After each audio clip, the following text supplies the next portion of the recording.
This is Rite Hook, and you're watching SandoFilms. Off the mic. Back to the moment, back to the fact that you owned it. Every time you rap, it's a moment. Never mind the fact that you sing like a new age Frank Sinatra. Cat's gonna notice. Everybody gotta pick a favorite. Everybody sucks right now, so this be the statement. Then I'm gonna make blatantly by flexing what I'm good with. Wait for the great shit.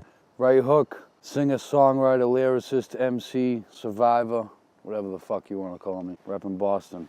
I don't know, music started off for me before hip-hop came around. Growing up on things like Stone Temple Pilots, Soundgarden. For rappers, Method Man, Redman, Eminem, obviously. You know, that's what really took it over for me, and I really started writing my rhymes. Dream artist to collaborate with, Jim Morrison. Dream producer, man. I'd say Rick Rubin. So right now I'm working on this album called Modify.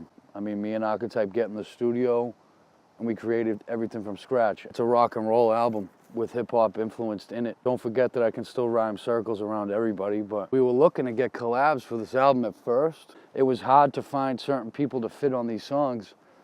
And then I was saying to myself, I don't really want to be the artist that relies on features, you know? It's great to do joints with someone, but Slaine's the only dude on the album. It's the music that I've always wanted to make since the day I started making music. Yeah, I got a couple videos coming out. One's called Make You Love Me, produced by Nox Beats.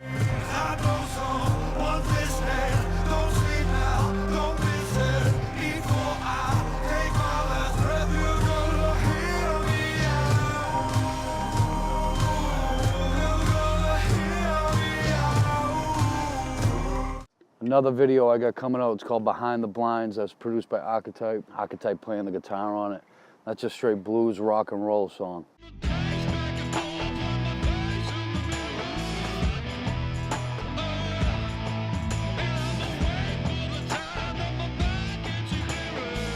The COKA record, I believe, comes out November 5th. I did a hook for the main single called Waging War. We shot the video in Toronto.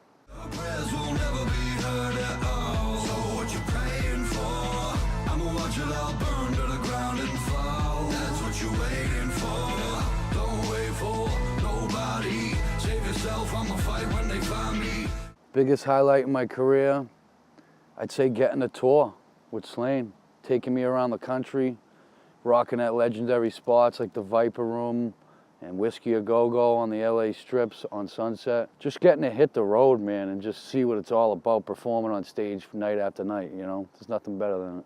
I've been at this shit a long fucking time. Grinding. There's one dude that in Boston that's really giving me a fucking chance.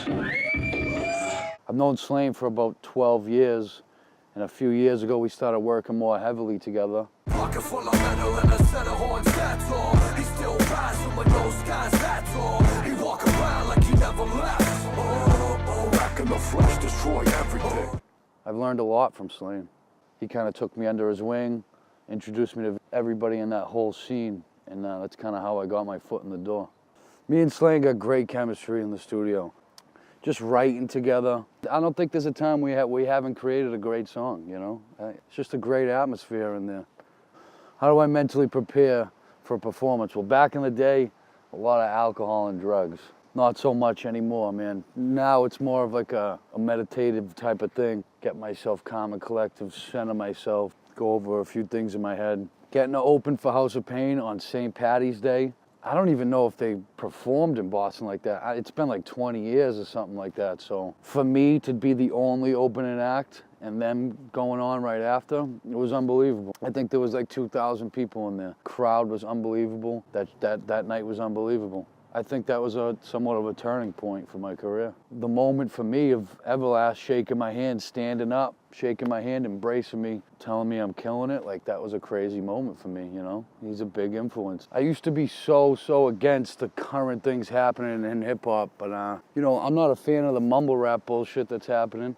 I don't even think that should be considered hip hop. There's still a massive movement of real, raw, nasty hip hop happening with real lyricists. I want to make the biggest mark of all, man. I don't want people just to bob their heads to my shit. I want people to cry. I want them to laugh. I want them to bring up certain emotions that have happened. Fuck fame and fuck the money, man. I want to change lives, man. I mean, that's why we're all in this. I just want people to listen to my music and be able to deal with their problems through what I do. Have I exposed enough of me?